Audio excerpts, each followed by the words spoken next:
April 10th, 1979, a date that residents of North Texas and southern Oklahoma will not soon forget. A date that will always be remembered as that terrible Tuesday. Good evening. I'm Warren Silver, and for the next hour, we will relive with you that terrible Tuesday, April 10th, 1979, when a number of tornadoes struck North Texas and southern Oklahoma. This program is in response to hundreds of requests to review the whole episode one final time. This film of the largest of the tornadoes, the one which hit the city of Wichita Falls, was taken by Thomas Tutcher, who was at a location on Hatton Road when the film was shot. The tornado touched down at the southwestern edge of the city in Western Hills and stayed on the ground for over 13 miles, leaving a path of death and destruction. It then moved through Clay County, striking Dean, and then into Oklahoma. TV3 News Director Ken Hughes and assignment editor Jerry Smith were returning from Vernon, where another tornado had struck that city, when they heard the report of the storm. Jerry Smith and I were headed back to Wichita Falls from Vernon, where we had taken the first videotape of that disaster, and we're trying to get back in time to get some of it on the 6 o'clock news.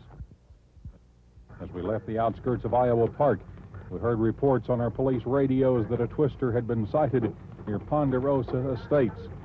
We ran into a heavy rain and hailstorm.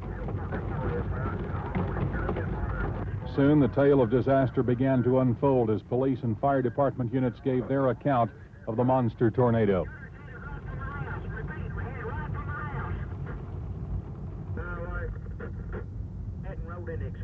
Moving east. It's a very large one. It's about 3/4 of a mile wide. It's moving east. And there is quite a bit of damage in the southwest and all of the south part of town. We're Parkway and Hugh Boulevard, and we can't get under the wires, but that's with nursing home alarm. 10-4 west of Jacksboro Highway, we got the same situation out here. Okay, the thing is over the expressway. It's over the 281 expressway right now. It's still moving back east toward the Henrietta Highway there. Back east toward the Henrietta Highway. It's still on the ground. Still on the ground. The 281 expressway now is still moving east. One is southwest in Jacksboro Highway, and we got damage as far as we can see. Damage as far as we can see. As we drove down Southwest Parkway, the heavy clouds seemed to accentuate the gloom that was to encompass the city. They should be receiving this transmission.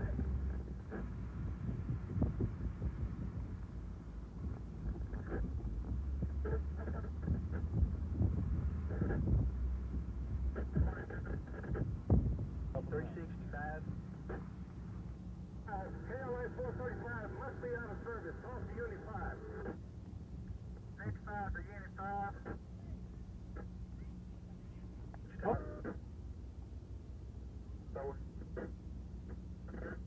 Here is body home, and the wind's over slowly, and we've got lots of damage, heavy damage. We're here on the Jacksboro Highway. Jacksboro's trying to take the liquor store. I believe it's Southmore. We have people trapped in the freezer. Buildings. Jacksboro Highway near the United store, and I can't get through with these electric lights. Yeah, 143 headquarters.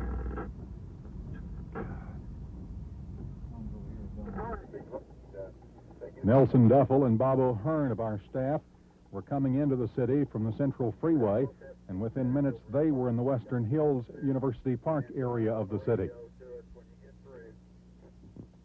This area is the 4400 block of Hughes Drive. Practically everyone is out in their front yard at this time checking through the damage. It appears to be devastating. The tornado apparently has covered a large portion of at least the southern part of Wichita Falls, and probably even more. Meanwhile, rescue efforts began at Sykes Center, where several persons were reported trapped in the J.C. Penney store. While there were some injured in the center, no one was killed, a tribute to the construction of the mall. Were you in the mall when this happened? Yes, I was. I worked for Gordon's Jewelers, and I was just fixing to go home. And I walked outside, and the sirens was going, so I got back in the store, and I got under the desk. And it's such an afraid. My two bosses were down from Dallas, and they were doing the same thing. And then when it was all over, we came out and we're all three trying to stick by each other. And one of his car was completely demolished, and mine is demolished. But I can still drive it. I have no lights. So I got to hurry up and go to one of my friends and borrow their car or something, and then I got to come back. What was the damage in the store? Do you know? Was it pretty bad? Oh, our store was pretty fortunate. It wasn't really too bad.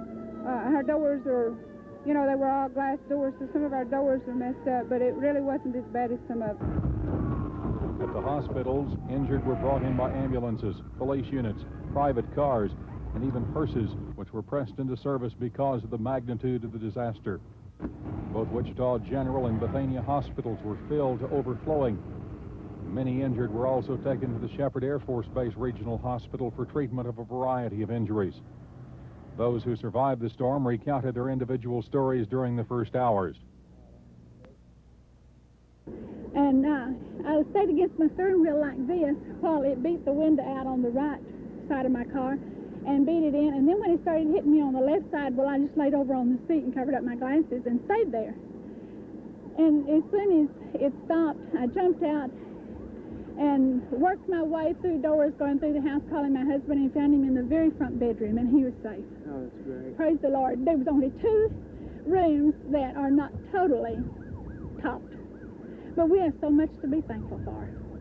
That's a few minutes ago, back over towards the southwest over here.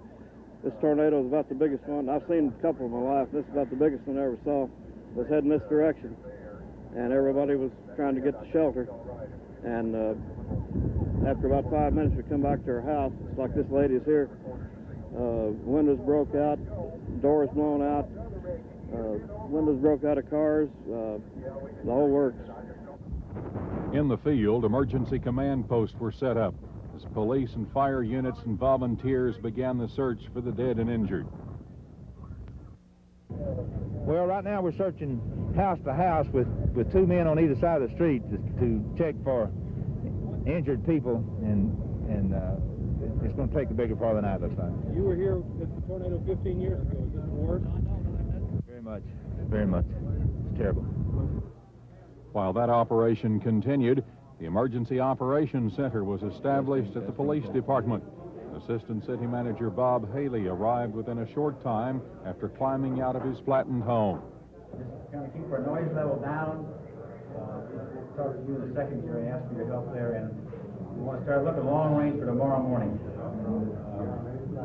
And work the problems out tonight. Excuse me.